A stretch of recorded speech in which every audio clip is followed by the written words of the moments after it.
พวกบวชเขามาไหมว่าถ้าตั้งใจได้ทุกคนนั่นแหละอยู่กับความขยันของเฮาความเพียรสติความเพียรแต่กับความอดทนนำแน่อีกอย่างหนึ่งกะเวลาเฮาปฏิบัติเนี่ยก็อย่าไปหวังเอาแต่ยอดมันหลายให้รู้เข้าใจให้รู้ให้เข้าใจกับคำว่าปัจจุบันขณะปัจจุบันคืออย่างสติคืออย่างปัจจุบันคือลมหายใจเขาออกสติคือลมหายใจเขาออกคือบ่ต้องไปหากับเอาผลมันดอกมักกับผลมันอยู่น้ำกันนั่นแหละมักเป็นต้นผลเป็นปลายมักหมายถึงทางหรือสิ่งที่เฮากำลังลู่ลมหายใจเข้าหายใจออกนั่นแหละมักผลก็อยู่น้ำกันเด้คือความสงบก็อยู่ในกันนั่นแหละโดยบ่ต้องไปถามหาว่าสงบต้องเป็นแบบนั้นต้องเป็นแบบนี้ดังที่เขาเคยอ่านมาส่วนมากมันไปจมเกี่ยวกับอดีตเปิดนั่นแหละความสงบต้องไปจำเอาของผู้นั้นตามจำเอาตามที่เขาจะอธิบายไว้จากครูบาอาจารย์มั่งจากหนังสือที่เป็นหลักสูตรกลางๆมั่งส่วนมากมันจะไปเอายอดมันเลยบริจาคมันเลยอยู่แต่จมแต่อยู่ในอดีตเลยจากให้สงบนั่นแหละอดีตกับอนาคตเลยเป็นสิ่งเดียวกัน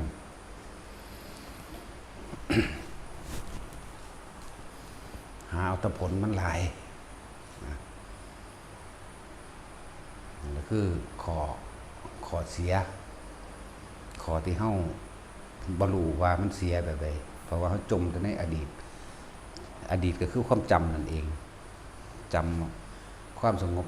เพิ่นว่าแบบนี้เพิ่นเขียนไว้แบบนี้อารมณ์แบบนี้แต่ของก็จะไปจำเอาอยู่หั่นเลยบ่ทิ่มอดีตนะอดีตกับอนาคตแล้วคือสิ่งเดียวกันก็อยากให้มันเป็นแบบนั้นตั้งแต่จมในอดีตรู้ในปัจจุบันคือลมเข้าออกสติคือลมเข้าออกปัจจุบันคือลมเข้าออกนั่นแหละมรรคก็คือลมเข้าออกนี่ผลคือความคิดมันบ่ได้แล่นไปบ่เห็นบ่มันก็ว่างมันก็สงบพุ่นตัวนั่นแหละได้ความสงบแล้วได้สมถะคือความสงบ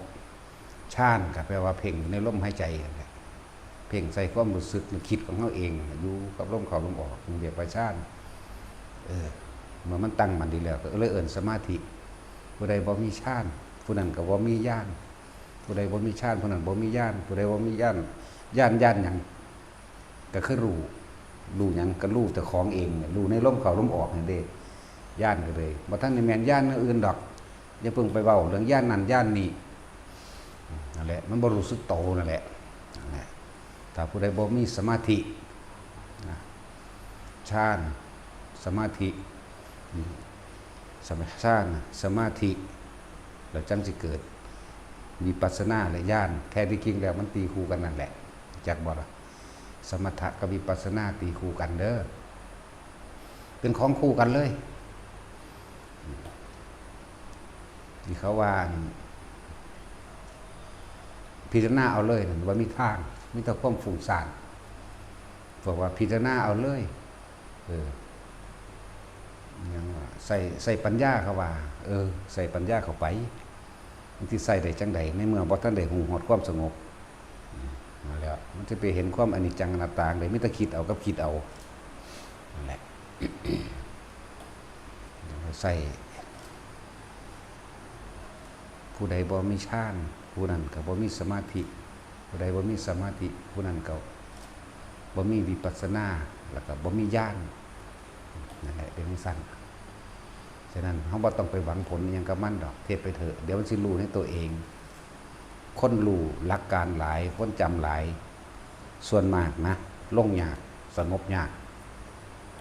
คนที่จำมาได้หลายๆคนที่ได้ยินได้ฟังมาได้หลายส่วนมากมันสิเอามาไว้กับเปรียบเทียบผู้อื่นมันจะเปรียบเทียบผู้อื่นเด้แต่เขาเอานี่มาเนี่ยมันสิรู้ปั๊บโดดเด้แต่ว่ารู้หยังรู้ตามความจำจากว่าล่ะพวกฟังมาได้หลายพวกอ่านมาได้หลายสิรู้ตามความจำแต่ผู้นี้เอามานี่ฮู้โลดว่าผิดหยังผิดจากที่จำมาแต่ความจริงมันต้องเบิดรู้ต้องบ่มีความต้องบ่เอาความจำความใดๆทั้งสิ้นเข้ามาเปรียบเปยเด้สิมีแต่ล่ม สิมีแต่ลมเย็นอยู่ในกระดานหน้าผากนี่ลมในลมหายใจนี่กับที่มันแค่ในกระดานหน้าผากเฮาเนี่ยสิมีแต่ลมนั่นแหละจังเป็นอุเบกขาได้นั่นแหละจังเป็นฌานจังเป็นสมาธิก็ว่าไปเหตุเบิ่งซะก่อนนี่คือความจริงมันสิเป็นคนละแบบกันนะฉะนั้นเวลาเฮาปฏิบัตินี่ให้เฮาตั้งไว้ว่าเฮาบ่ฮู้อีหยังเลยเข้าใจบ่ล่ะคือเฮาบ่รู้อีหยังเฮาเริ่มใหม่ทั้งเบิดบ่ได้ว่าสิทำมานานหรือบ่มานานก็สร้างก็ต้องเหมือนกับเริ่มใหม่เหมือนเราไม่รู้อะไรเลยนี่เราเริ่มใหม่คนอื่นทิมอดีตกับแมนดับสัญญากับแมนบางคน10 ปีล่ะเคยฝึกภาวนาว่าเห็นแสงสว่างปานดวงอาทิตย์เทนึงว่าพุ่นเบาขึ้นหลังแต่10 ปีเบิ่งดูแล้วเขาเอิ้นว่าอยู่ในอดีตเหมือนเดิมบางคนสงบเมื่อวานนี่อยากสงบแบบเมื่อวานนี่นั่นก็อดีตอีกเห็นบ่นี่จังว่าให้รู้ในปัจจุบัน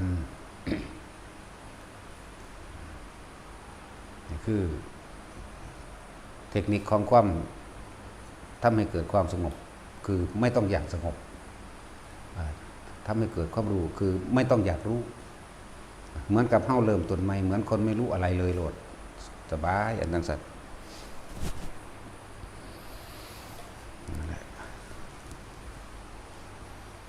หลายๆอย่างหลายๆเรื่อง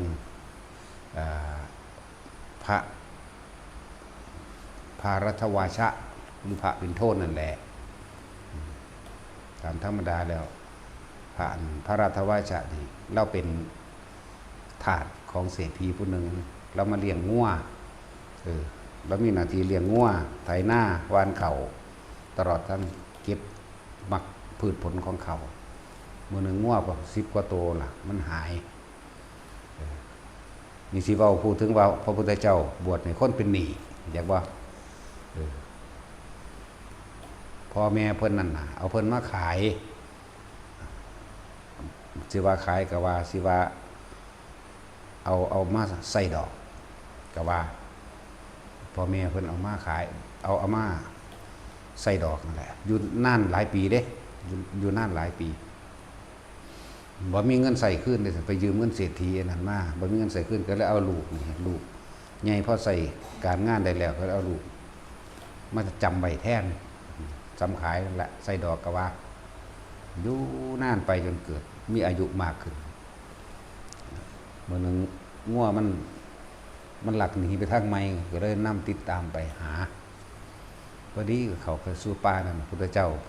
ที่จริงพุทธเจ้าเพิ่นก็เล่งพยานไว้แล้วล่ะพุ่นล่ะในตี4 ตี 5พุทธเจ้าเล่งย่านไว้แล้วผู้ใดสิเข้ามาในเครือข่ายว่าผู้ใดสิบรรลุธรรมผู้ใดสิตรัสรู้มื้อนั้นมื้อนี้ว่าไปก็เลยมาเห็นอันนี้แหละก็เลยมาดักทางไว้มาเห็นพระรัตวาชะนี่แหละดักทางพระรัตวาชะนี่นำหางัวนี่คือคนบ่รู้จักหยังสิมาเปรียบไว้เหตุคือบ่รู้จักหยังคือเพิ่นนี่นะพระเจ้าก็นั่งอยู่พอตาไปเห็นพุทธเจ้าปุ๊บเกิดความสงบเย็นภายในใจเจ้าของทันทีเลยเขาไปนั่งยองๆพนมมือขึ้นว่าสมณะนี้เป็นผู้ไม่มีวัวจึงไม่ได้ไปทุกข์กับวัวสมณะนี้เป็นผู้ไม่มีนาจึงไม่ได้ไปเป็นทุกข์กับนาสมณะนี้ไม่มีเมล็ดพันธุ์พืชจึงไม่ได้เป็นทุกข์กับเมล็ดพันธุ์พืชสมณะนี้ไม่มีที่แหล่งที่ผูกวัวจึงไม่ได้เป็นทุกข์กับแหล่งที่เก็บซ่อนวัวสมณะนี้ไม่มีเล้าข้าวสมณะนี้ไล่ไปเรื่อยเป็น10 อย่างพระพุทธเจ้าก็เทศนาให้ฟังเมื่อไหร่ที่เธอไม่มีเธอจักไม่มีแม้ทั้งโลกนี้และโลกหน้านี่สรุปคำที่4เด้เมื่อไหร่ที่เธอมีเธอจักมีทุกทั้งโลกนี้และโลกหน้าอย่าง4เมื่อไหร่ที่เธอไม่มีเธอจักไม่มีทั้งในโลกนี้และโลกหน้าเมื่อไหร่ที่เธอมี เธอจะมีทั้งโลกนี้และโลกหน้ามีสิ่งใดพระเจ้าข่ามีทุกข์เป็นไปในโลกนี้และโลกหน้าถ้าเมื่อไหร่ที่ไม่มีเมื่อไหร่ที่เธอไม่มีเธอก็จะไม่มีทั้งโลกนี้และโลกหน้าไม่มีอะไรพระเจ้าค่ะไม่มีทุกข์บรรลุธรรมไหมทั้งสั้นแล้วก็เลยบวชให้บวชเลยเธอจงเป็นภิกษุมาเถิดอันทำเรากล่าวดีแล้วทั้งสั้นแล้วว่าพุทธเจ้าบวชให้คนเป็นหนี้แล้วเป็นหนี้อยู่ได้แล้วนะก็เป็นหนี้เศรษฐีนั่นแหละพ่อแม่เอามาจำไว้เอามาขายกับว่าเอามาใส่ค่าเงินที่ยืมไปนั่นแหละมือหนึ่งเห็นไปเดินไปบิณฑบาตนั่นแหละมาถึงเศรษฐีอาจจะว่าห่างกันดอกประมาณจาก6-7 มือนี่แหละมีบิณฑบาตตามหลังพุทธเจ้าไปเศรษฐีเห็นนั่นแม่ตัวดีเอ้ยมึงมาเห็นอย่างอยู่นี่มึงคือบ่ไปน้ำหางัวมาจนพบมึงคือบ่ไปเบิ่งหน้ามึงคือบ่ไปเบิ่งเขามึงคือบ่ไปเบิ่งเรามึงคือบ่ไปเบิ่งสารพัดที่เศรษฐีสิว่าให้อยากบ่ล่ะนั่นแหละพุทธเจ้าเลยแก้ให้เธอเป็นผู้ไม่มีอะไรแล้วนะแต่ว่าเศรษฐีก็บอกว่าเขายังเป็นหนี้เราอยู่นั่นเห็นบ่ล่ะ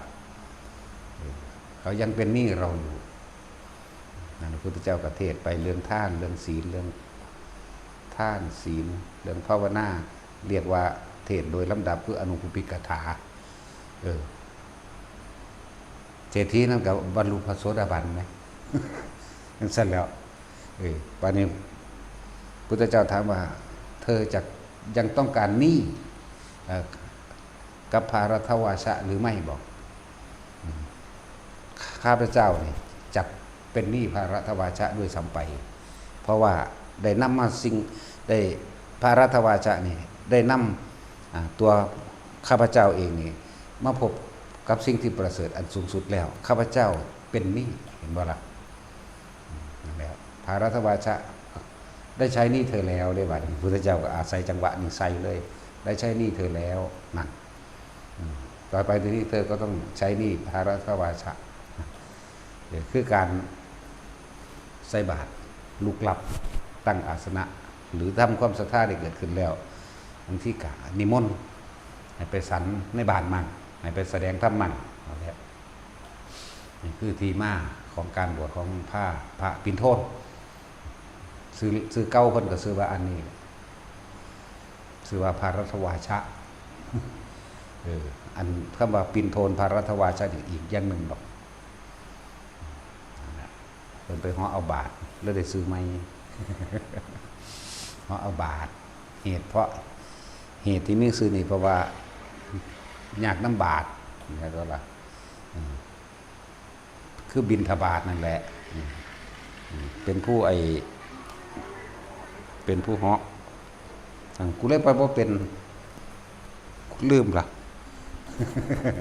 อีห่านี่กูไปว่าเป็นเอาเรื่องไม่เอา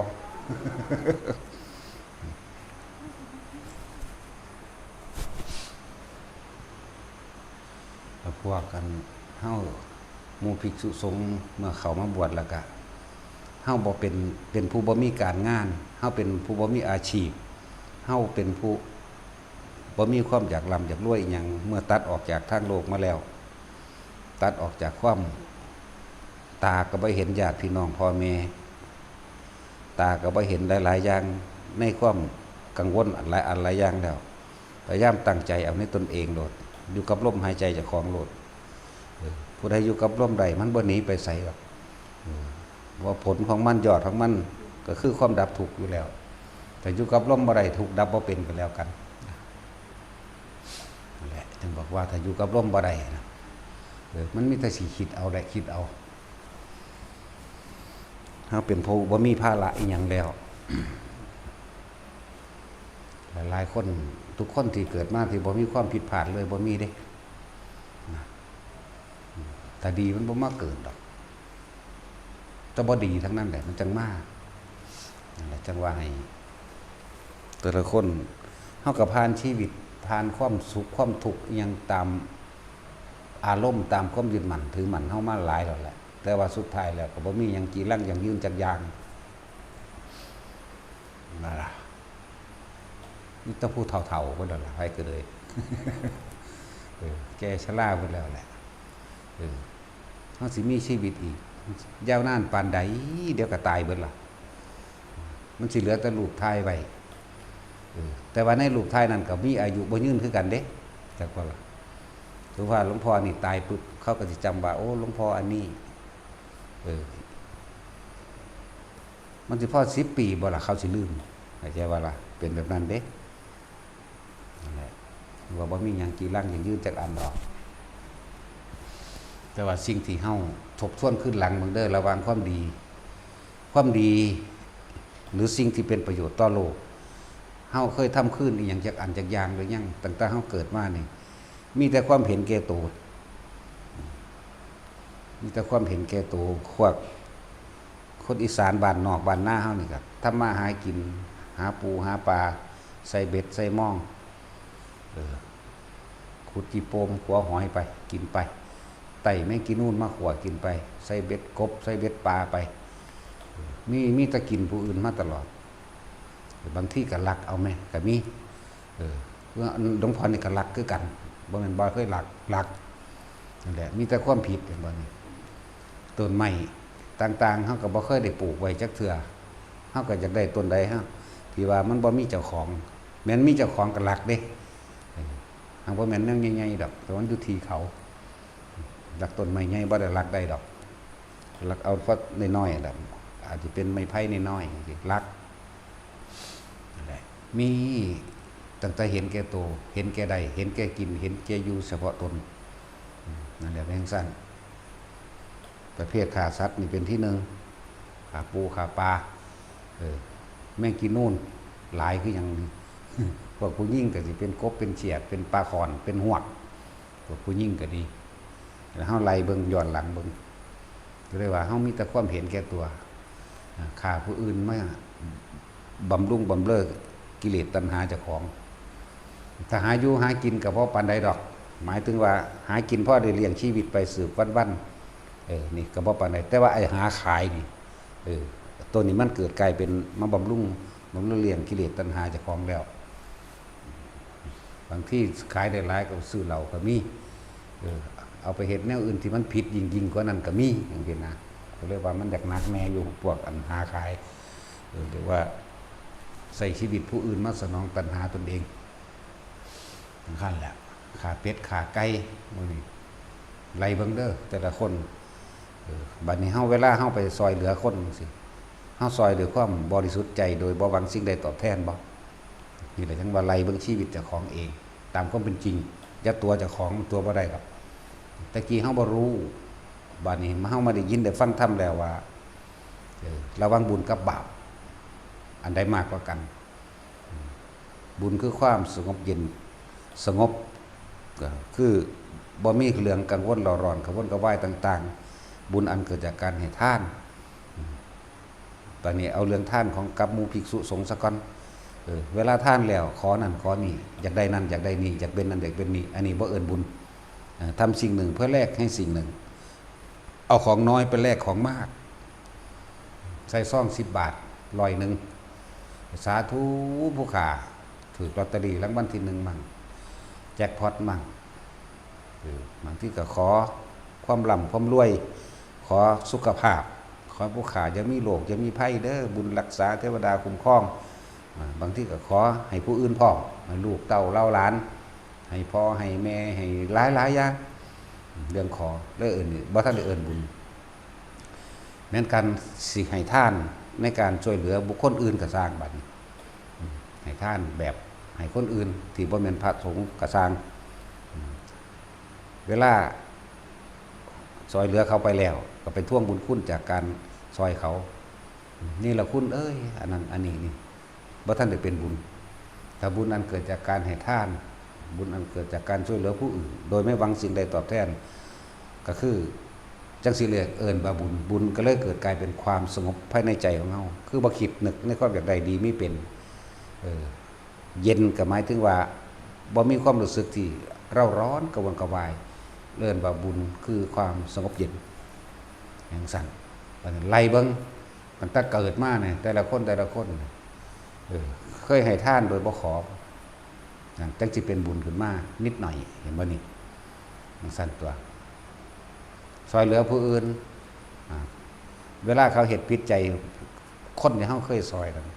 หรือว่าไปขอความช่วยเหลือคืนจากเขาเคยเป็นอยู่บ่โอ้แต่เมื่อวิกูมานั่นคอยมันที่พุ่นไปบอกกับผู้อื่นพุ่นก็ตามเด้แต่กูบ่ซอยมันนั่นตายแล้วบ่มีมือนั้นในนี่ดอกขี่คุยว่าโอ้อวดหลายก็เก่าก็มีแหละแค่บอกท่านเขาจังซี่ก็ท่วงบุญคุณขนาดเด้ไปทั้งนั้นเด้อเฮ็ดจังซั่นเด้อนี่ก็อ้างเขาเด้บ่ธรรมดาเด้อ้างว่าเจ้าของเก่งกว่าดีกว่าปัญญาดีกว่านี่ก็บ่แม่นเข้าใจว่าล่ะเฮาเห็นอยู่นี่แม้กระทั่งว่าเอาต้นไม้มาถวายจักต้น2ต้นมาปลูกก็ตั้งไว้หั่นแหละแต่ว่าเฮาเป็นผู้ปลูกรดน้ำผู้ดินไปโอ้ยได้ไปถวายต้นไม้เพิ่นปลูกนั่นเด้มาฮอดก็มาท่วงเสร็จแล้วต้นไม้ต้นนั้นผมปลูกผมเอามาถวายว่ายังท่วงอยู่เห็นบ่ล่ะคือยังอยากอ้างแล้วก็ไปอ้างกับผู้อื่นหลายกว่านั้นอีกธรรมดาเด้นั่นแหละเฮาต้องเบิ่งความบริสุทธิ์ใจของเฮาเองว่าระวังบุญกับบาปดีกับเลวอันใดมากกว่ากันหรือว่ายังไปรุ่นซุมื้อนี้มันจะไปทางสารเลวหลายคือหยังนั่นเด้ยาบ่งยาบ้าเกี่ยวกับชกชิงวิ่งเล่ายาบ่งยาบ้ากันช่งกัญชาหยังก็แล้วแต่ดีบ่ดีหล่อล่วงเขาไปหาข่มขืนอีกเป็นนายหน้าขายตัวคนอีกคู่เห็นอย่างหลายอะไรอย่างเด้นั่นแล้วจังซั่นแหละซุมื้อนี้หังเลวซ้ำกว่าตะกี้เฮาย่างไปตามถนนหนทางว่าแต่เห็นหมู่ภิกษุสามเณรเฮานั่งลงไหว้ซะก่อนเด้นั่งพนมมืออยู่หั่นจนเพิ่นย่างกายไปเฮาจังลุกไปซุมื้อนี้เห็นยากบ่ทันเห็นดอกไป เห็นแต่พวกเฮาฝึกเอาเดี๋ยวนี้ถ้าจะว่าเห็นแล้วแต่ว่าเป็นพวกเฮาฝึกเอาพวกเด็กน้อยที่เฮาฝึกเอาคือจังเด็กน้อยดอนไล่เนี่ยเด็กน้อยพวกนี้หลวงพ่อมาแล้วมันสิยืนเรียงแถวกันพนมมือท่านี่คือพวกเฮาฝึกเอาพวกเฮาบ่ได้ฝึกพวกเฮามาเห็นนี่มันบีบแต่รถมอเตอร์ไซค์รถใหญ่ไล่เฮาสำตัวธรรมดาบ่ขนาดไปบิณฑบาตเป็นแถวบักยาวๆเลยแถมซ้ำมาแสดงความคิดเห็นคอมเมนต์ด่าเฮาพร้อมทำให้รถติดแถวยาวไม่มีประโยชน์อะไรแปลงสิเด้เสียเวลาจังสั่นเสียเวลาจังสินี่นั่นแหละขนาดนั่นแหละมันธรรมดาเดโมนี่พอแม่นกับบ่พาเขาวัดนำคือเนาะ มันจังบ่ฮู้จักมึงสิเสียเวลาไปไสมึงเสียเวลาไปหยังก็ไปเพิ่มกิเลสตัณหามึงล่ะเสียเวลาไปทำบาปทำกรรมของมึงเองเห็นบ่ล่ะนั่นแหละดีตัวกูหยุดบ่ให้มึงไปทำบาปให้มึงสูญใส่กูอยู่นี่ นั่นแหละบางคนก็บีบแกไรเด้ในตลาดเวลาไปบิณฑบาตช่องว่างนี่น้อยก็บ่ได้เด้นี่ดีใครว่ามันบ่ซ้นไปเลยช่องว่างคือเฮาย่างตลาดมันมี4แยกที่แยกน้อยๆนำตลาดมันซั่นแล้วช่องน้อยๆนี่มันบูไปเลยเฮาต้องได้ถอยต้องให้มันไปก่อนจักบ่ล่ะให้มันฟ้าวไปตายอย่างนี้ดิมันสั่นแล้วมันบ่ทันบาปกรรมมันบ่ทันได้หลายคักอยากว่าล่ะให้ฟ้าวให้มันไปเลยมันฟ้าวไปเฮ็ดมันสั่นจะเฮาเป็นเด็กน้อยเพราะว่าเด็กน้อยแล้วจนเท่าเดี๋ยวนี้เด้ล่ะเวลาเห็นภิกษุสามเณรองค์เจ้าก็เลยทั้งใหญ่ขึ้นมาแล้วก็สร้างเลยล่ะถ้าก็เป็นแนวนั้นอยู่คือเก่าเพราะมันเป็นมาแต่น้อยมันชินจักว่าชินในการทำความเคารพนอบน้อมว่าแต่เห็นผ่าเหลืองมันปุ๊บขึ้นมาเป็นพุทโธขึ้นมาในใจเลยมันเป็นนี่คือธงชัยของพระอรหันต์นี่คือสัญลักษณ์ของผู้บริสุทธิ์ผู้นั้นที่เพียงได้กระสร้างแล้วพูดความบริสุทธิ์มันมีอยู่ในเฮาเองเพราะว่ามันซึมซาบมานานแล้วนะมันเป็นมาแต่หน่อย แต่สิเป็นมาแต่ซ้ำได้แล้วจื้อความบ่ได้พวกผู้เฒ่าผู้แก่พาไปวัดก็สิเป็นมาแต่ปุ่นตัวตั้งแต่บวชมาได้บ่ได้ทองหยังเด้นี่ได้มาแต่ก่อนบวชจากวันนี้ผ คุณได้เอาเริ่มตะบวชเน้นตัวคุณได้ตะบวชเน้น13 ปีคุณเลย13 14 15 16 17 18 19ซึกนี่จักปีแล้วนี่5 6 7 ปีหมดละไป5 6 ปีนี่ละนั่นแหละเป็นมาตะพุ่นตอนนั้นบวชเลยนี่บ่ได้ทองยังมันจำได้เพราะว่ายังญาพาไปวัดตลอดมันมีนั่นมีนี่มันฟังเสียกายหูชื่อใดระยะถามันสัพพิติโยวิวาชานโรตาบโรโกกลาไปสเปะสปะไปเลยบัดมันบวชแล้วมันก็ชื่อใดบุทำวัดเศร้าทำวัดแรงชื่อใดเบิดเป็นมาตะกรบวชก่อนบวชนี่อีกบวชเลยบ่ได้ทองยังเลยปาไปเลยหลวดบทกุศลงสาราบทอีหยังก็แล้วแต่มาได้ทองเอาไม้ตะปาติโมกขนาดมันว่ามีผู้ใดทองให้ฟังตอนนั้นทองเอาไม้แต่ว่ากับบ่วันบาทองเอาไม้ตอนบวชเฮาเอาของครูมือเฮามันพกติดโตไว้แล้วมาตลอด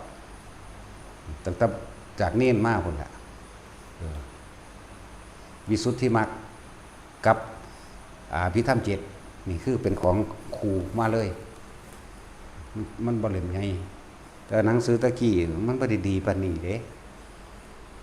หนังสืออันขาดเร็วเฮ็ดแห้งก็ว่าได้ต้องทนุถนอมก็ยังนี่บางคนเห็นหนังสือของเฮายังใหม่อยู่นั่นน่ะแต่ถามว่าพกมาแต่ยามใดพุ่นเด้อพ225มันยังใหม่อยู่บางเฮาเข้าลงขนาดนั้นเกิดแล้วไว้ผู้พวกนั่งอยู่มื้อนี้เนาะนั่นแหละแต่บวชพูดเลยแต่คนซุมื้อนี่โอ้ยบ่ได้จักหยังดอกก็เลยว่าทุกคนล่องไล่ขึ้นหลังแต่ของระหว่างความดีกับ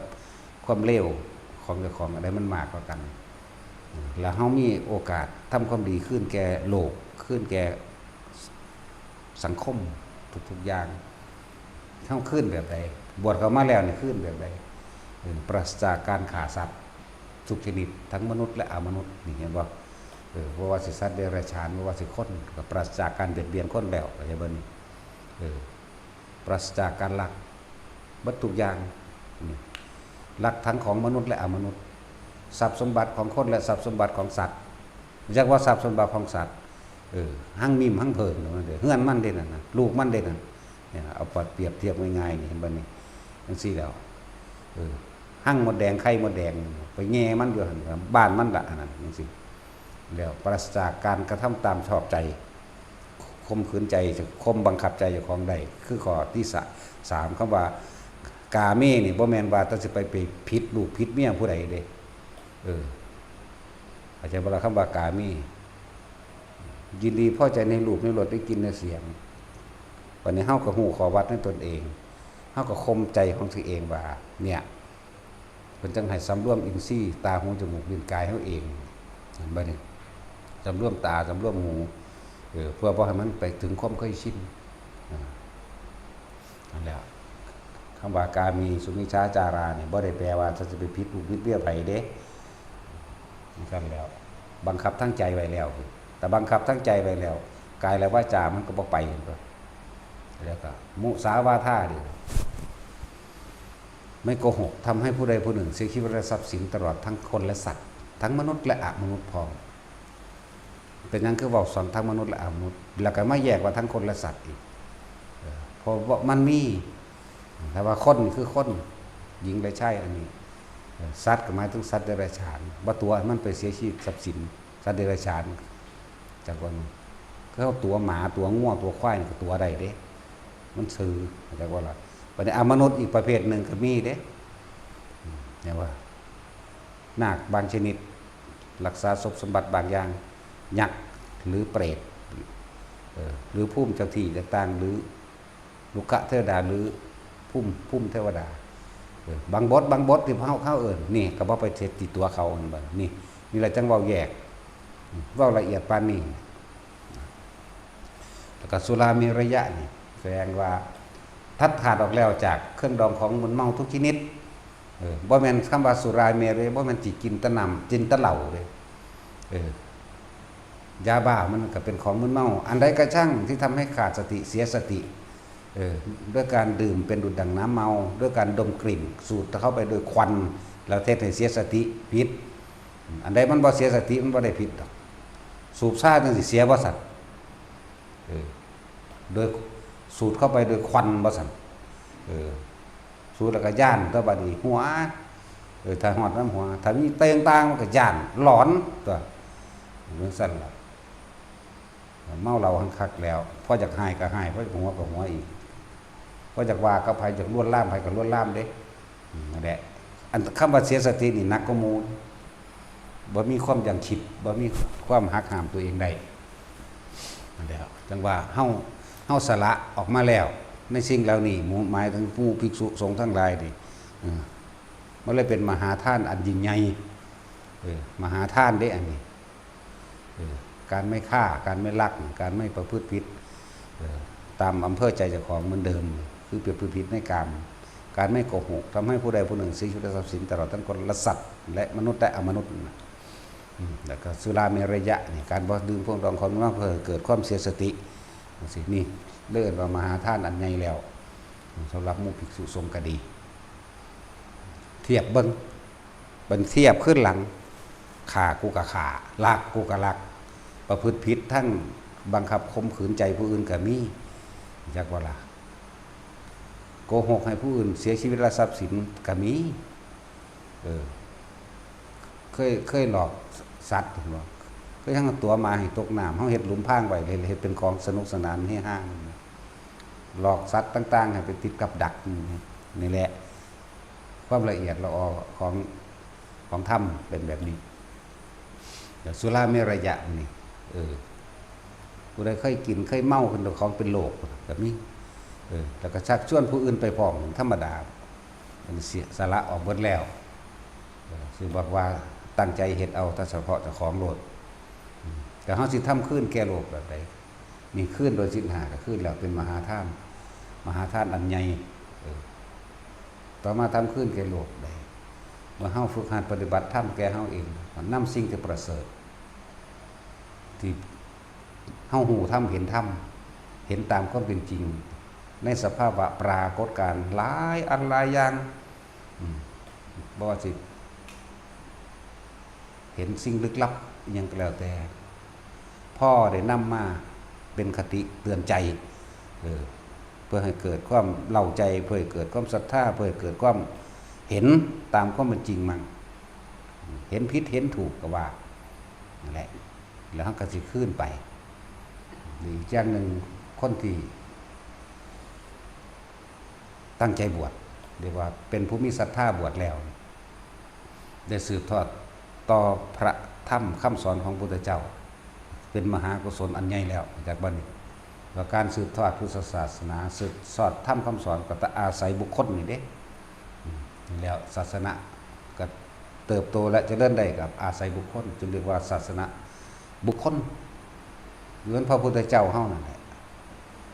แต่เพิ่นบ่บวชบ่มาแต่งลักษณะกายแบบนี้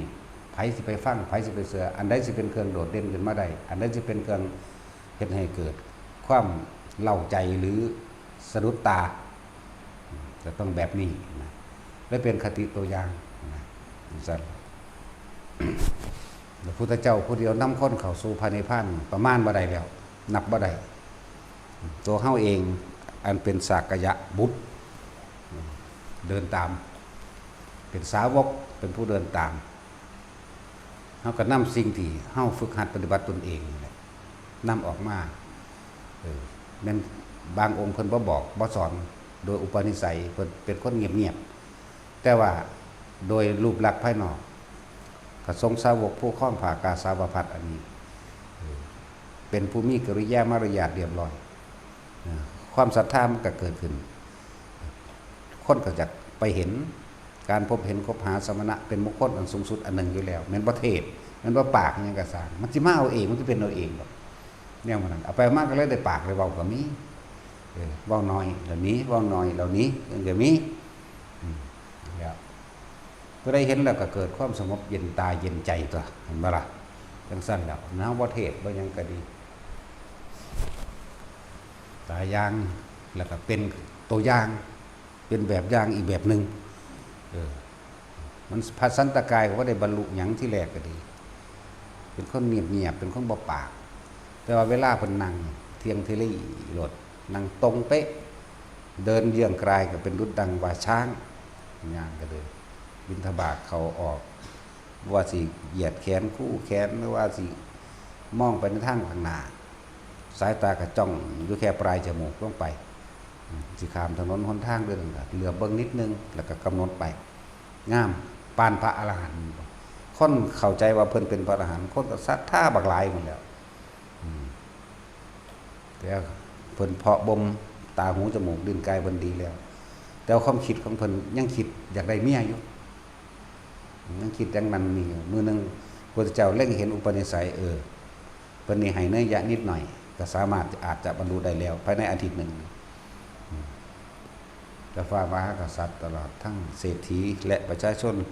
ทั้งเบิดเข้ามาในฟังธรรมในวัน15 ค่ำก็ว่าไปวันปุณณรมีอย่างนี้แหละพระเจ้าก็ถามสันตกายได้ทราบว่า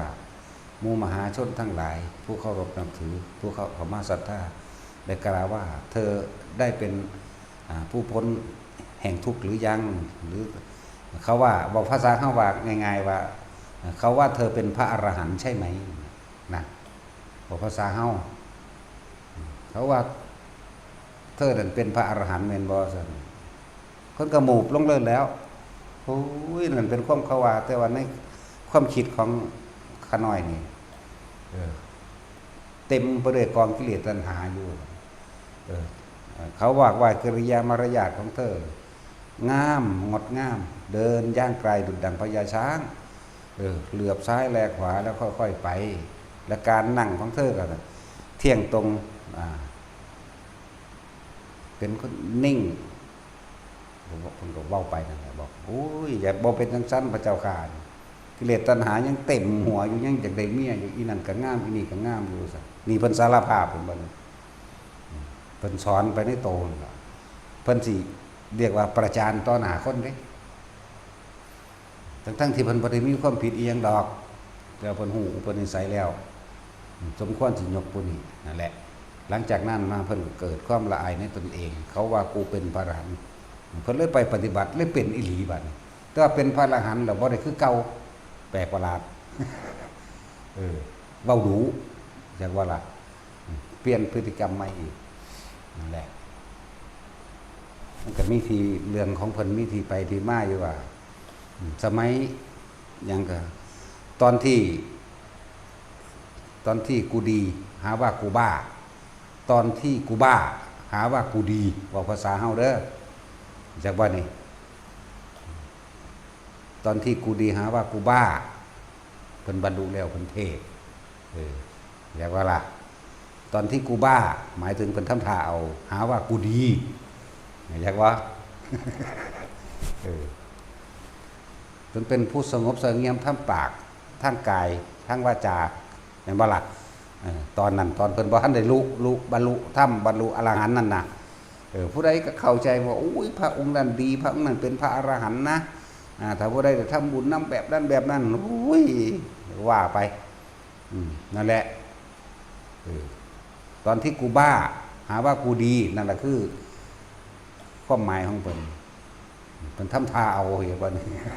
เพิ่นดักของเพิ่นแบบนั้นแต่ว่าบัดนี้ตอนที่เพิ่นบรรลุแล้วอีกแบบนึงแล้วนี่นะตอนที่กูดีหาว่ากูบ้าเพิ่นบรรลุธรรมแต่เพิ่นแสดงธรรมบางที่มีคำเสียดสีและคำด่าก็เลยว่าเพิ่นบ้าอย่างว่านี่จังซี่แหละแล้วเพิ่นบ้าตะกี้เพิ่นดีแบบไรดีตาเฮาเห็นนั่นนี่อย่าเชื่อโดยตาเห็นอย่าเชื่อหูได้ยินมันบ่ธรรมดาเด้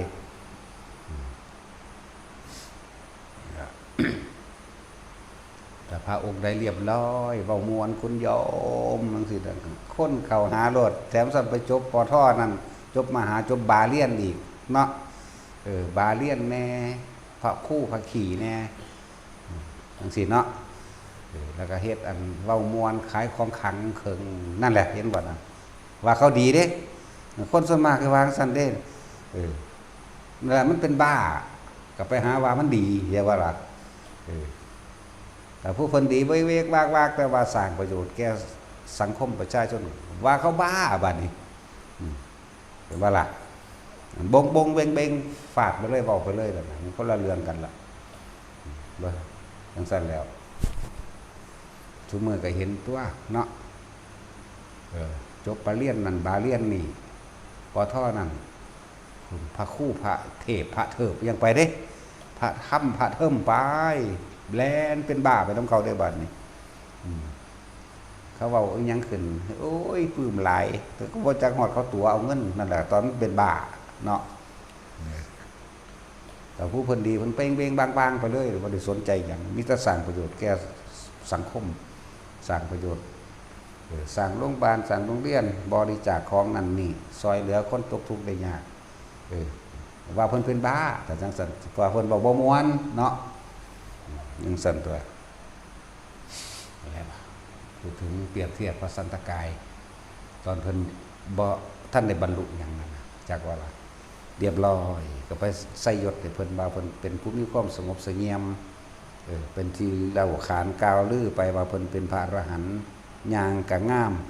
กิริยามารยาทเป็นผู้สันโดษมากน้อยมันบ่แม่นที่ความคิดเพิ่นตอนเพิ่นบ่ทันได้บรรลุนั่นน่ะเพิ่นก็แอบสิ่งตาน้อยเบิ่งผู้นั้นผู้นี้โอ้อีหานี่คือนมใหญ่ตะวะโอ้อีหานี่คือก้นใหญ่เลยมันกามดากก็สิคักเนาะคิดไปนั่นแหละอยากว่าล่ะซั่นแล้วแต่ว่าเพิ่นนิ่งเด้มันเฮ็ดตาลอกแรกไปอยู่ดอกนั่นแล้วที่พระพุทธเจ้าเอาตัวนี้ได้มาประจานเข้าใจว่าล่ะภาษาบาลีเขาจะแปลมาสวยงามว่าโอ้ยเป็นผู้มีจิตลามกเห็นบ่ล่ะเพิ่นบ่ได้เปิดเผยคือเฮาเด้ ที่จริงเปิดเผยกว่านี้แต่ว่าคนมันมักคำสละสลวยเนาะมักคำสละสลวยตัวถ้าผู้เว้าดีๆมันมวนจังซั่นจังซี่เขาตัวนั่นโอ้ยดีหลายซาลือเห็นบ่จังซั่นแหละคือว่านั่นแหละคนเลวมันหรือว่าคนบ่รู้มันหลายกว่าตอนเพิ่นดีคันว่าเราเพิ่นบ้าพันว่าเราเว้าดูเอ้าเพิ่นเทศเพิ่นก็บอกอันได้ผิดอันได้ถูกนะห่วยไปถือพระอันปิรินทวัชชะนี่คักแล้วไอ้เหี้ยไปไหนมาไหว้สัตว์เย็ดแม่พุ่นแล้วธรรมดาบ่ภาษาเฮาเขาบอกกว่านั้นอีกไอ้ถอกไอ้ถึกมีเบิดเด้เดี๋ยวเป็นอรหันต์ได้ล่ะเว้ากัน พวกพ่อค้าเขามาขายของขี้เกียจมากพี่เนาะโอ้กูสร้างพระองค์นี้เด้ว่าซะกูสร้างก็เห็นแล้วกูหลีกเลี่ยงมันบ่มีทางหลีกบัดนี้มันไปได้แคบๆเพิ่นก็ห้องใส่โห้ยไอ้ถอยไอ้สะทุนเอาอะไรมาว่างเพิ่นสร้างเด้เพิ่นฟ้าจะไปขายผักขี้หนูก็ปีละกับปีกล้วยกับหยังแน่ละเพิ่นว่าไปขายซื่อๆนี่เด้อย่างนั้นคำว่าพริกนี่เพิ่นว่าแห้งขี้นะหนูนะขี้หนูก็ขี้หนูสิโว้ยสัตว์นะอยากก็ล่ะไปฮอดตลาดไปขนของลงขายมันมีแต่ขี้หนูเต็มกระสอบอยู่บัดนี้แล้วขี้หนูก็ขี้หนูสิว่าก็ไปปรึกษากันในหมู่ในพวกตลาดเมื่อกี้นี่เดินทางผ่านมาเห็นพระองค์นึงโอ้ยสร้างคักว่าบ่ม่วนนั่นโอ้ยจะไปเว้าจังซั่นแม่นั่นน่ะเห็นบ่นี่กองของขายเจ้าบ่ว่าสิปีกล้วยบ่ว่าสิกล้วยบ่ว่าสิหยังพักเพิกอีหยังเจ้ากลายเป็นขี้หนูบ่เจ้าเว้าจังได๋ซั่นโอ้ยสั่งไว้เว้านำจังซี่แล้วถามว่าไอ้เหี้ยไอ้สัตว์ไอ้ถอยไอ้สะทุนมึงเอาอะไรไปขายว่าก็ว่าพริกแต่ว่าผมบอกค่อยๆก็เรียกว่าขี้หนูนะเพิ่นก็ว่าขี้หนูก็ขี้หนูสิว่าซั่นโอ้ยกลับขึ้นไปขอขมาเพิ่นเดี๋ยวนี้ขนของขึ้นเกียนมาใหม่นั่งยองๆลงกับขอขมาเพิ่นขอขมาเพิ่นคือยอมรับตามความเป็นจริงนี่ล่ะผมบ่พอใจหลวงพ่ออันนี้บ่ม่วนผมก็เลยแกล้งว่าอันของมาขายนี่พริกขี้หนูซั่นพริกขี้หนูก็พริกขี้หนูสิว่าไอ้ถอยยังเฝ้าซ้ำอยู่เด้นะนั่นแล้วกลับไปใหม่บัดนี้ก็ต้องมีพริกขี้หนูกับขี้หนูพริกขี้หนูคือเก่าสิเป็นทั่วเป็นผักเป็น ยังก็แล้วแต่ก็เป็นอันเก่าเบิดเห็นเรื่องสั้นแล้วส่วนมากเรื่องสั้นดิตอนเพิ่นดีหาว่าเพิ่นบ้าเนาะตอนเพิ่นบ้าหาว่าเพิ่นดีอย่างว่าล่ะบ้ายศบ้าซักบ้าย่องพวกบ้านั่นสั้นตัวแต่ตอนเพิ่นดีเพิ่นบงเบงบงเบิ้นเพิ่นเว้าความจริงเพิ่นด่ามันบ่ด่าให้ผู้ใดตายดอกมันจะด่าให้เป็นแบบน้ำร้อนปลาจึงเป็นส่วนน้ำเย็นปลามันตายเข้าใจบ่นี่พวกคนนั่นน่ะพวกเข้าถึกหลอกต่างๆนานาสารพัดก็เพราะน้ำเย็นตัวปลามันจึงตายจากบ่ล่ะคำหวานคำยองโอ้ยเจ้าสิเป็นงามเนาะสั่นฮอดให้นอนน้ำตัวธรรมดานั่นว่าล่ะคำหวานคำยองคำประจบคำสอพ่อนั่นสิเจ้าก็เสื่อใจไว้ใจก็ตายใจนั่นแหละแปลของความหมายคำว่าน้ำร้อนปลาเป็นน้ำเย็นปลาตายถ้าน้ำห้อนจากบ่เจ้ากำลังเสียความผิดอันนั้นอันนี้เพิ่นเตือนสติเพิ่นกระแทกกิเลสให้เห็นบ่นี่มันก็เราร้อนด้วยตัณหาอุปาทานกันอยู่ว่าอีหานี่จังซี่ศูนย์ได้บัดนี่เนาะ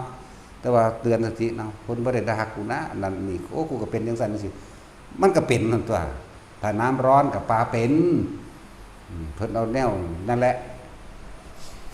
พระพุทธเจ้าเราจะขนาบแล้วขนาบอีกกับพวกเธอเราจะได้ทำอย่างทนุถนอมกับแบบนั้นตัวแล้วก็หมายอย่างหนึ่งให้อีกนัยยะหนึ่งน้ำร้อนปลาเป็นน้ำเย็นปลาตายเข้าใจว่าบาทนี่คือเขาว่ากูสั่งพอนี่บอกว่ามวนว่าสั่นมึงกูก็ว่าแม่นพงศิษย์คัมภีร์เนาะนั่นว่าสั่นกูก็ได้สิไปมันเพ่งเว้ย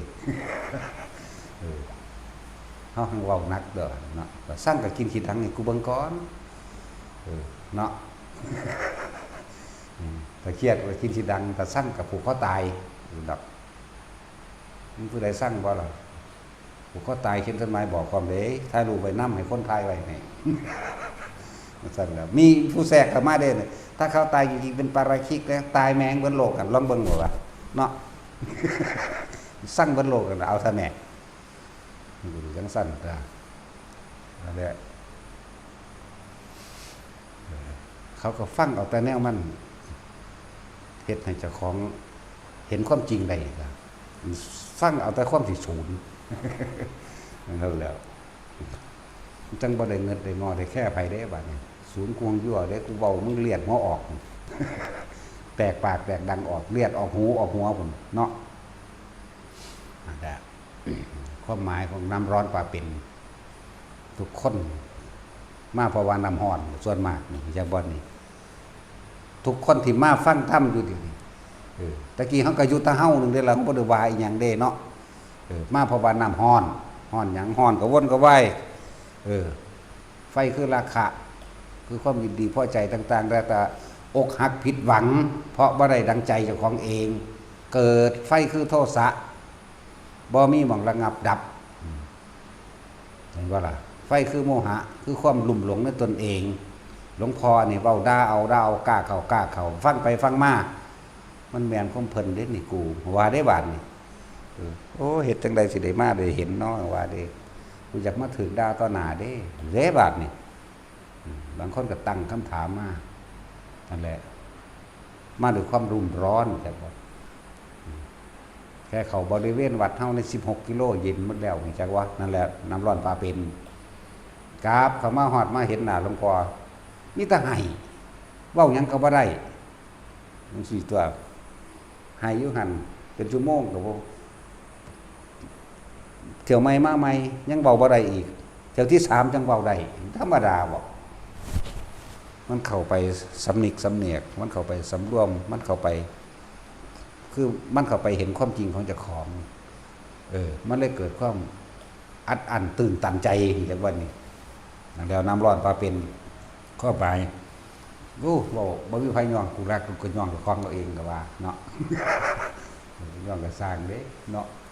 ย่องกับเองเลยตัวแต่ความเป็นเองมาเอาเองเป็นเอาเองเฮ็ดเอาเองนั่นแหละน้ำร้อนปลาเป็นน้ำเย็นปลาตายเข้าใจเราบ่บาดนี่ทุกคนมานี่เพราะว่าน้ำร้อน กับมาเพื่อให้มันสงบระงับความร้อนกระวนกระวายในใจเจ้าของเองมาเห็นปุ๊บมันคือจังบ่ปฏิบัติอย่างมันก็สบายเลยในนี่เนาะเห็นหลวงพ่อซื่อๆก็เย็นโดดแต่ว่าตอนบอกออกไปที่มันห่อนเนาะเสร็จแล้วน้ำร้อนปลาเป็นน้ำเย็นปลาตายพวกเขาอ้อยเขาโอ้เอาที่โอ้ยมียังกับคนไห้เนาะเห็นบ้างล่ะอยู่นี่ท่านหลายก็ถึงดานี่ผู้ยิ่งมันท่านเท่าใดล่ะ100,000-200,000เอาอีห่านี่มันคือให้กูหลายแต่ก็ว่าดิท่านหลายก็ถึงดาดิบ่ได้ว่าสิเอาเงินผู้ใดมาหาสื่อสวรรค์กับไผเด้แถมซ้ำบ่ได้คอยเว้าปานใดเรื่องอานิสงส์จะได้อย่างนั้นอย่างนั้นนะมีแต่มึงตายโลดมึงจังบ่ได้กลับมาเกิดอีกพุ่นเด้ให้ไปที่พานอย่างเดียวเด้ทางนี้ท่านก็บ่ให้แลกของบ่ให้ขออยากบ่ล่ะมันสั้นแล้วซอยคนก็จะไปหาท่วงบุญคุณเพราะว่ามึงมีความหวังแล้วมึงจังเกิดมาคุณสิว่าเกิดแล้วมึงก็ทุกข์ต่อไปคนทุกคนเกิดมาแล้วอยู่นี่สิบ่แก่สิบ่เจ็บบ่ปวดบ่ป่วยบ่มีจักคนดอกสิบ่ตายบ่มีดอกก็เพราะว่ามีความหวังนั่นแหละได้ดีมีเป็นนั่นเป็นนี่เพราะมันมีความหวังว่าถ้าทำท่านนี่ยังเขาทำบุญว่าได้บ่ท่านหนึ่งจะหอดบุญครับว่าถ้าทำบุญทำท่านก็สาธุเด้อโลดจากถึงจากรวยเป็นอันดับหนึ่งมากที่สุดเราขอให้เจ้าของด้วยแล้วอันนั้นอันนี้ขอให้ลูกหลานได้เป็นเจ้าเป็นนายอีกมีอนาคตที่ดีตายแล้วก็ขอไปสวรรค์อีกว่ามันขอเราผู้เดียวมันลูกตายก็ขอให้มาเกิดเป็นลูกแม่อีกเด้อเป็นพ่อแม่ตายก็ขอไปเกิดเป็นลูกพ่อลูกแม่อีกเด้อเด้เป็นหลานปู่หลานยาอีกธรรมดาบ่มันสั่นตัวเนี่ยไปสวรรค์อีกเกิดพบได้สัตว์ใดก็ไม่พบพ่อกันเด้อเลยมาเป็นผัวเป็นเมียกันอีกว่าธรรมดาบ่มันสิเข้าใจนี่แม่อย่างเนาะสั่นตัวนั่นแหละทุกคนที่เกิดมานี่พ่อแม่บ่ได้สร้างมาให้เกิดเข้าใจบ่มาโดยตัณหาเจ้าของเองความอยากเจ้าของเองความอยากความหวังเจ้าของเองเป็นนั่นคือว่ามาเกิดเป็นพ่อเป็นแม่โดยสมมุติน้ำกันแบบนี้เพราะพวกแก้วสมรู้ร่วมคิดการกระทำร่วมกันหรือมาเกิดเกี่ยวกันเป็นพ่อเป็นแม่เป็นลูกเป็นพ่อเป็นเมียแบบว่าสันเป็นหลานเหลนหล่อนเป็นญาติฝ่ายพ่อเป็นญาติฝ่ายแม่ญาติฝ่ายบิดาญาติมันหลงกันอยู่นี่บอกนะแล้วตัณหาเจ้าของเองความอยากเจ้าของเองอุปทานเจ้าของเองตัณหาเป็นดุจดังมารดาอุปทานเป็นดังบิดาจะว่าแบบทั้งท่านแล้วเรียกว่าเปรียบเทียบภิกษุสามเณรบวชเข้ามาแล้ว พวกเจ้ามาจากตัณหาและอุปทานของไปของมัน100 พ่อพันแม่เข้ามารวมสู่ในที่เดียวกันแต่ก็ใน100 พ่อพันแม่เนี่ยเรียกว่า100 ตัณหาพันตัณหาเอง100 ตัณหาพันอุปทานเด้อสั้นแล้วเลื่อน100 พ่อพันแม่แต่มาอยู่ในที่เดียวกันสำหรับภิกษุสงฆ์นักบวชเข้ามาแล้วจึงมาเกิดกายเป็นสากยบุตรเดียวกันมามีพ่อเดียวกันมามีแม่เดียวกันนั่นแหละพระวินัยเป็นดุจดังมารดาจะว่าละส่วนพระบิดาคือเป็นดุจดังพระธรรมจึงเรียกว่าธรรมและวินัยเป็นเครื่องกระจัดตัณหาและอุปาทานนั่นเองนั่นแล้วเหตุอันเดียวกันบิดาตามธรรมดาบิดานี่คิดการไงคิดการไกลเด็ดเดียวมองถึงที่สุดได้แล้วเอิ้นบิดานี่เป็นเรื่องว่าพระพุทธเจ้าเป็นพระศาสดาส่วนมารดาเป็นผู้รอเลี้ยงคอยประคบประงมก็เลยเป็นพระวินัยแต่เฉพาะนี่ต้องจะถามใครหรอกกับใจบอยกับใจบอยกับใจเยอะกว่ากันผมแมซี่เลยนะหาซี่แต่กันหลายเด้อจี้แต่กันความนั้นความนี้นั่นแหละเขาถือว่าทำและวินัยนั่นแหละจะเป็นศาสดาแทนเราตถาคต นั่นว่าล่ะมันก็ได้เทียบแสดงความเห็นแสดงความคิดเห็นอีกอย่างหนึ่งพระธรรมเป็นดุจดังพระศาสดาพระมารดาเป็นดุจดังว่าพระวินัยแม่เฮาเวลาออกมาแต่พอบ่ค่อยหัวซ่าปานใดเด้แต่ว่าคิดการใหญ่กว่านั้นเข้าใจบ่ล่ะพ่อนี่คิดอยากสร้างบ้านสร้างที่ดินสร้างอนาคตไว้ให้ลูกอันสูงสุดไอ้ว่าพ่อนี่คิดการใหญ่ความอดทนก็สูงความกล้าความสาระอันอื่นนี่รุนแรงกว่าแต่ว่าแม่นี่ค่อยประคบประงมป้อนข้าวป้อนน้ำแต่ว่าล่ะสมัยตะกี้หังเลี้ยงลูกยากๆซั่นกล้วยอีอองกล้วยปีบก็หายากเอาว่ามาตากใส่กระดงแห้งยำใส่เก่าป้อนลูกเหยียบซ้อยออกเอาลูกไว้ตั้งกลางที่ตักน้ำถ้วยหางเทื่อลูกก็เล่นนะเป่าปูดตัวนั่นแหละแม่เฮาก็เลี้ยงจังซั่นเลยนั่งเหยียดซ้อยเหยียดขาเอาลูกไว้ตรงกลางขานั่นน่ะคนสมัยมันบ่รู้จักดอกรู้จักหาหีแมงหยังเนาะดีไปเชิงกันมากเลยให้พวกผู้เฒ่าเลี้ยงเบิดเนาะอีหลีนั่นแหละกูเชิงมันศูนย์บอกว่าแล้วก็ถือแบบตัวนั่นน่ะผู้เฒ่าเลี้ยงลูกน้อยเนาะเรียกว่ามารดาเนี่ยเป็นดุจดังพระวินัยคอยประคบประงมเพชรเฮาอันใดผิดในถูกแม่นี่สิเป็นผู้ดูแลประคบประงมรอเลี้ยงป้อนข้าวป้อนน้ำเช็ดขี้เช็ดเหงียวอุ้มไปอุ้มมาโอ้เอาอ้อยเอาเวลาเขาไปนอนในอูก็แม่ไปให้เก็บไข่มาปอนแม่เลี้ยงหมอนจุดได้เลี้ยงหน้าไปละวันนี้เนาะก็สั่นแล้วเรียกว่าพระวินัยเป็นดุจดังมารดาเด้อเฮาจึงต้องรักษาพระวินัยแล้วพระวินัยจะรักษาเฮาเองเพราะว่าเฮาบ่ทันได้ฮู้จักหยังเฮาก็เลยต้องเชื่อเพิ่นเป็นไปนำเพิ่นนั่นแหละแล้วเปรียบเทียบว่าพระวินัยเป็นดุจดังว่าพระมารดาเป็นดุจดังว่าแม่เอาความจริงเป็นจังซั่นอีหลีเด้คนทุกคนผูกพันกับแม่ได้หลายกว่าพ่อเนาะแต่ว่าพ่อนี่ใจใหญ่กว่าเด้เฮาหังบ่คิดถึงปานใดบ่ได้บ่ได้อ้อยกันปานใดนั่นแหละฉะนั้นเฮาจึงผูกพันกับแม่หมู่ภิกษุสงฆ์จึงผูกพันกับแม่ใดก็คือพระวินัยนั่นแหละทุกคนอ่านเบิ่งเฮาสิผิดเฮาสิถูกเท่าใดเฮาก็เอาพระวินัยเป็นเครื่องประคองเฮากว่าเฮาสิย่างใดกว่าเฮาสิหัดก้าวย่างกว่าเฮาสิหัดไปเองโดยลำพังกว่าเฮาสิใหญ่ขึ้นเต็มโตได้นี่แหละเหมือนกันกับแม่คอยประคบประงมเลี้ยงป้อนข้าวป้อนน้ำอาบจังหยังแล้วเวลานอนกับตะกี้บ่ได้มีพัดลมเว้ยตะกี้ผู้ใดสารพัดกระแตะเป็นกับพัดผู้ใดบ่เป็นก็เอาผ้าแพร่ดามวี่ไปวี่มาวี่ไปบางที่ก็เอาใบไม้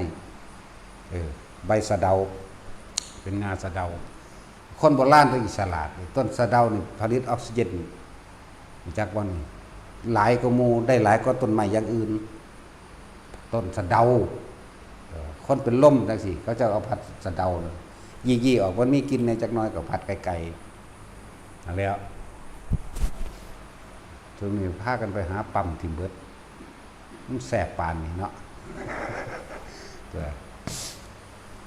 เขาจะเอาสะเดาพุ่มๆแน่ดอกมาผัดทางห่างผัดลูกจังซั่นแหละก็ได้ว่ามารดานี่เป็นดุจดังพระวินัยคอยประคบประงมฉะนั้นเฮาต้องเอาใจมารดาเรียกว่าล่ะคือศึกษาให้รู้ให้แจ้งให้เห็นตามจริงเพื่อสิเอาตัวของเองพยุงตัวของเองแต่เฮาเฮ็ดบ่ผิดพระวินัยมันก็สิไปมีปัญหาหยังมันบรรลุอรหันต์เบิดล่ะจักบ่ล่ะบ่ผิดจักอย่างโอ้ยมันบ่ธรรมดาเด้ 3,250 ข้อพุ่นเด้นั่นก็เป็นศีลอย่างหนึ่งของเธอการเดินบิณฑบาตด้วยความเป็นผู้มีสติเหลือบตาดูลงแค่เฉพาะแค่ในบาทจังซี่แม่การก้าวย่างการเยื้องกายจังซี่นั่นก็เป็นศีลอย่างหนึ่งของเธอผู้ไปขีดเบิ่งเอาเด้อผู้ใดศึกษาเบิ่งดีแล้วจะพึ่งเถียงกันจึงบอกว่าเฮาร้อยพ่อพันแม่เขามาสู่สถานที่นี้แล้วเป็นลูกพ่อลูกแม่เดียวกันคือธรรมและวินัยนั่นเอง สำหรับหมู่ภิกษุสงฆ์ก็ดีหรือทั้งเบิดอยู่นี่แหละถ้าเกิดว่าก็คิดแบบเดียวกันก็บ่มีปัญหาทั้งที่อยู่แบบบ่ได้ถกเถียงกันอย่าเบิ่นเฮ็ดคือกันคิดคือกันบ่ได้ถกเถียงกันส่วนมากที่ถกเถียงกันคือเอาความเห็นส่วนตัวมาถกเถียงกันเบิดเห็นส่วนตัวหรือความเห็นแก่ตัวนั่นแหละนี่แหละโลกมันฆ่ากันอยู่ก็คือความเห็นแก่ตัวนั่นแหละว่าหมู่ภิกษุสงฆ์ของเฮาเองสิเว้าหยังกันขึ้นก็สร้างเอาพระวินัยวางสิเอ้ามันก็อันเดียวกันแล้วมันก็สิเอาหยังมาเถียงจักบ่ล่ะแต่ความสงสัยเนี่ยจังปรึกษากันนั่นแหละวันนี้ได้เถียงกันดอกว่าเฮ็ดอันเดียวกันแล้วคือสวดมนต์จังสิก็สวดทำนองเดียวกันอยู่แล้วบ่แม่นเอาแต่ใจไผแต่ใจมันเนาะสวดทำนองนี่หน้าไปมาแล้วแย่งกันชิงกันทำนองนี่หน้าสวดเร็วโพดสวดช้าโพดอันใดมันแล้วอันใดมันเข้ากันได้ดีเป็นที่สมัครสมานสามัคคีกันเอาโลดล่ะจังซี่นะนั่นแหละการอยู่ร่วมกันก็เฮ็ดได้สิ่งเดียวกันมันบ่ต้องเถียงกันเด้ที่มันเถียงกันฆ่ากันคอมันความเห็นต่างกันนั่นแหละจึงบอกว่าพระวินัยเป็นดุจดังพระพานดาพระศาสดาเป็นดุจดังพระธรรม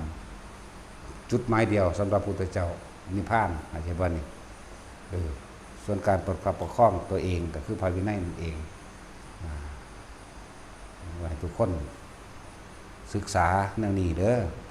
จังบ่ได้ถกบ่ได้เถียงกันร้อยพ่อพันแม่แต่ว่านี่มาสู่มารดาบิดาเดียวกันบัดมารดาบิดาเดียวกันมารดาเป็นดุจดังพระวินัยบิดาเป็นดุจดังธรรมสูงสุดที่สุดของธรรมก็คือการบ่กลับมาเกิดพ้นออกจากความเวียนว่ายตายเกิดวิธีการสอนต่างๆโดยธรรมเฮาก็เอาหลักเดียวการทรงฌานเจริญฌานโดยอานาปานสติหรือสติปัฏฐาน4กายเวทนาจิตเวทนากายก็สิพ้นออกจากธรรมทั้งปวงทั้งมีทั้งอธรรมและธรรมนั่นแหละกุศลธรรมและอกุศลธรรมพ้นออกจากทั้งสองอย่างนั้นได้นั่นแหละแต่ติดตัวนึงกับฆ่าตัวนึงฝึกหัดไปคือปล่องปล่อยว่างออกให้เบิดเห็นสุญญตาเห็นอนัตตาเห็นความว่างเห็นปรมัตถะเห็นในตัวเองเห็นทุกข์ในตนเองเห็นความทุกข์ในตนเองคือหยังสาเหตุแห่งทุกข์ในตนเองคือหยังตนเองสิดับทุกข์ด้วยวิธีใดและทุกข์ดับไปด้วยแบบใดกับตัวเองน่ะเบิ่งตัวเองในหันมันก็ดับในตนเองดับตัณหาคือความคิดอยากได้อยากดีอยากมีอยากเป็นหยุดความคิดตัวเดียวนั่นแหละพ้นจากธรรมทั้งปวงทั้งอกุศลธรรมและกุศลธรรมออกบัดอยู่ในลมหายใจมันทางปล่อยเองหรอกเอาเถอะหน้าวิธีมันผู้ใดเห็นลมหายใจได้จักเถื่อเถอะนะว่างปราศจากทุกอย่างมีแต่ลมอย่างเดียวได้จักเถื่อเถอะนะดึงดูดเขายังไงดอกนานั่นแหละนั่นเลยเห็นว่ามันเปลี่ยนเรื่องมากครับปัจจุบันมีท่านในฟังเรื่องเบาๆสัมพุนั่นอีหานะครับอีเตใส่อีข้อโตเอาสมทาน